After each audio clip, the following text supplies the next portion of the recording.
Go. Friends can be a good influence. Bob and I were on the London Underground, heading home one evening. There must have been a football match going on, because the tube carriage was crowded with rowdy fans wearing scarves and shirts.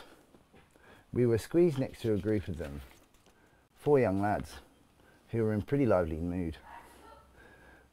We had just pulled off from the station when one of them started chanting his team's name really loudly, within inches of me. His shouts caught Bob completely by surprise, but he dealt with it as most hard-bitten Londoners commuters would. He arched his back briefly, then turned away from them, nuzzling his head into my coat, as if switching off from the hubbub around him.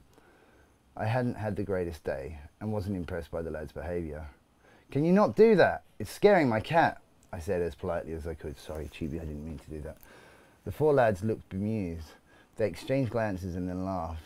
They probably couldn't believe they'd been ticked off by a man with a cat on his shoulder. But to be fair, they nodded at me as if in acknowledgement. They remained reasonably well behaved until they got off the train, leaving me and Bob to ourselves. A few years earlier, I would definitely have been more vocal. I might even have lost my temper. But tonight, I'd taken the view they were just young lads. They weren't doing any harm. I'd bitten my tongue and let it go. I'd cut them some slack.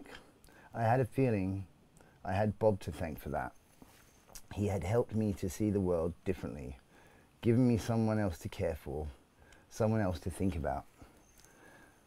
A responsibility that I hadn't really experienced before, and perhaps without me even thinking about it, he had made me less self-centered, kinder, more thoughtful too.